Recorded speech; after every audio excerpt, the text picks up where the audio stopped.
ಗಡಿಯಲ್ಲಿ ಅತ್ತ ಪಾಕ್ ಬಾಲ ಬಿಚ್ಚಿದಂತೆ ಇತ್ತ ಕರ್ನಾಟಕದಲ್ಲಿ ಕೂಡ ಕೆಲ ಪಾಕ್ ಪ್ರೇಮಿಗಳು ಬಾಲ ಬಿಚ್ಚಿದ್ದಾರೆ. ಹೌದು, ಸೋಷಿಯಲ್ ಮೀಡಿಯಾದಲ್ಲಿ ದೇಶ ವಿರೋಧಿ ಪೋಸ್ಟ್ಗಳನ್ನು ಹರಿಬಿಡ್ತಿದ್ದಾರೆ. ವಿಜಯಪುರದ ಅಲ್ ಅಮೀನ್ ಮೆಡಿಕಲ್ ಕಾಲೇಜಿನ ವಿದ್ಯಾರ್ಥಿನಿ ಪಾಕಿಸ್ತಾನದ ಪರವಾಗಿ ಪೋಸ್ಟ್ ಹಂಚಿಕೊಂಡಿದ್ದಾಳೆ. ಸದ್ಯ ಆಕೆ ವಿರುದ್ಧ ದೇಶದ್ರೋಹದ ಆರೋಪದಡಿ ಪ್ರಕರಣ ಕೂಡ ದಾಖಲಾಗಿದ್ದು, ಪಾಕಿಸ್ತಾನದ ಜನರ ಪರ ಹಾಗೂ ಅವರ ಸುರಕ್ಷತೆ ಬಗ್ಗೆ ಸೋಷಿಯಲ್ ಮೀಡಿಯಾದಲ್ಲಿ ದೇಶ ವಿರೋಧಿ ಪೋಸ್ಟ್ ಅನ್ನು ಹಂಚಿಕೊಂಡಿದ್ದಾಳೆ.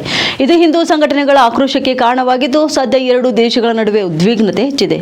ಈ ಮಧ್ಯೆ ವಿಜಯಪುರದ ಅಲ್ ಅಮೀನ್ ಮೆಡಿಕಲ್ ಕಾಲೇಜಿನ ತಶವುದ್ ಫಾರೂಕಿ ಶೇಖ್ ಎಂಬ ವಿದ್ಯಾರ್ಥಿನಿ ಪಾಕಿಸ್ತಾನದ ಪರ ಪೋಸ್ಟ್ ಹರಿಬಿಟ್ಟಿದ್ದಾಳೆ. ಇನ್ನು ವಿದ್ಯಾರ್ಥಿನಿ ತಶವುದ್ ಪೋಸ್ಟ್ನಲ್ಲಿ ಏನಿದೆ ಅಂತ ನೋಡುವುದಾದರೆ, ವಿದ್ಯಾರ್ಥಿನಿ ತಶವುದ್ ಫಾರೂಕಿ ಶೇಖ್ ಹುಡಿ ಎಂಬ ಹೆಸರಿನ ಖಾತೆಯಲ್ಲಿ ನನ್ನ ಪಾಕಿಸ್ತಾನಿ ಸ್ನೇಹಿತರಿಗೆ ಐಒಜೆಕೆ ಎಜೆಕೆ ಜನರು ಸರ್ಕಾರಿ ಮಿಲಿಟರಿ ಸ್ಥಳಗಳಿಗೆ ಹೋಗಬೇಡಿ, ಗಡಿಯಿಂದ 200 ಕಿಲೋಮೀಟರ್ ಹೋಗಬೇಡಿ, ಅಲ್ಲಾ ಪಾಕಿಸ್ತಾನ ಹಾಗೂ ನಮ್ಮೆಲ್ಲರನ್ನು ಭಾರತದಿಂದ ರಕ್ಷಿಸಲಿ, ಆಮೆನ್ SOS ಎಂದು ದೇಶ ವಿರೋಧಿ ಪೋಸ್ಟ್ ಅನ್ನು ಹಂಚಿಕೊಂಡಿದ್ದಾಳೆ. ತನ್ನ ವಾಟ್ಸ್ಆಪ್ ಸ್ಟೇಟಸ್ಗಳಲ್ಲೂ ಕೂಡ ಪೋಸ್ಟ್ ಹಾಕಿದ್ದಾಳೆ.